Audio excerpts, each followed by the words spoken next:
Olá pessoal, tudo bem? Aula de História, professora Julien. Na aula de hoje nós falaremos sobre o primeiro reinado. Do ponto de vista político, Dom Pedro I foi bastante inconstante. Pretendia ser um liberal iluminista. Acreditava que suas ideias e seu governo eram símbolo de luz e progresso. Todavia, o seu governo no Brasil levou sempre marcas nítidas de autoritarismo. Diferentemente das demais nações da América Latina, a ruptura do Brasil colonial com sua metrópole foi feita por um metropolitano, nascido da família real e herdeiro do trono português. A independência também não tinha nenhuma conotação social.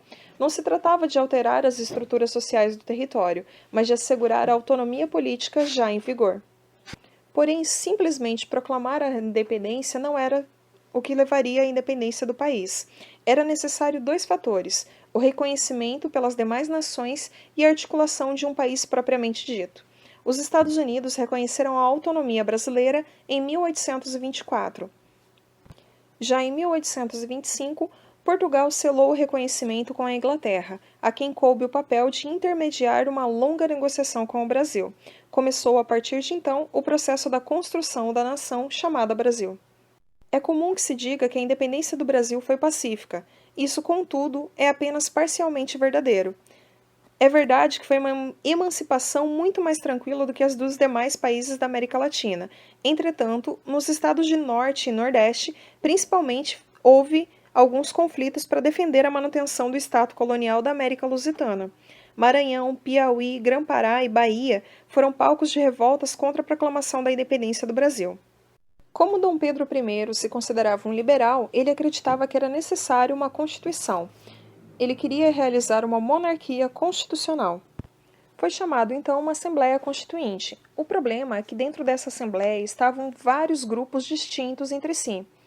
Alguns eram liberais e até mesmo republicanos, e outros eram absolutistas.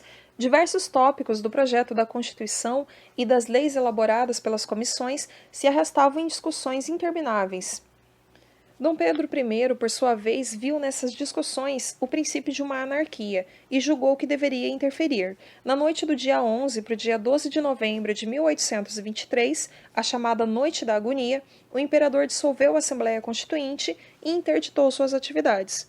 O fechamento da Assembleia, portanto, foi considerado ao longo da história como uma retaliação de Dom Pedro I à limitação dos poderes que a Assembleia queria colocar para ele. Após o fechamento da Assembleia, diversos deputados, entre os mais radicais, foram presos ou exilados. Dom Pedro I, então, faz uma nova comissão, denominada pelo Conselho de Estado, para fazer a Constituição. O resultado viria poucos meses depois, e em março de 1824 é outorgada uma Constituição. Embora tenha vigorado por longos anos, até 1891, tratou-se de uma determinação das vontades do imperador. Na Constituição estava previsto o voto censitário e indireto. O imperador chefiaria o poder executivo e o poder moderador. O poder moderador era de uso exclusivo do imperador. Na Constituição não se previa uma separação entre Igreja e Estado. Havia, inclusive, uma prática chamada padroado. Segundo essa prática, o imperador assumia o estatuto de patrono da Igreja Católica, o que significava que o Estado zelaria pelo bom andamento da instituição no país. Os clérigos seriam funcionários de Estado e por ele remunerados. Porém, devido à centralização do poder, o imperador teve que enfrentar várias revoltas, entre elas a Confederação do Equador de 1824. Esta aconteceu na província de Pernambuco. Em primeiro lugar, Pernambuco tinha uma elite intelectual conhecedora dos ideais iluministas, e estes desejavam o ideal de liberdade política. Em segundo lugar, desde o início da colonização, as províncias antigas capitanias tinham uma considerável autonomia. Porém, a Constituição de 1824 centralizava no Rio de Janeiro e no imperador diversos poderes que antes pertenciam à esfera das cidades e das províncias. E por último, podemos observar que grande parte dos impostos que sustentava a corte vinha do Nordeste. Em 1821, exauridos pelas altas taxas de impostos, Pernambuco e outras províncias chegaram a suspender o repasse dos tributos ao Rio de Janeiro. Então, em 1824, as províncias se viam privadas de boa parte de sua autonomia, mas ainda arcando com os custos do império.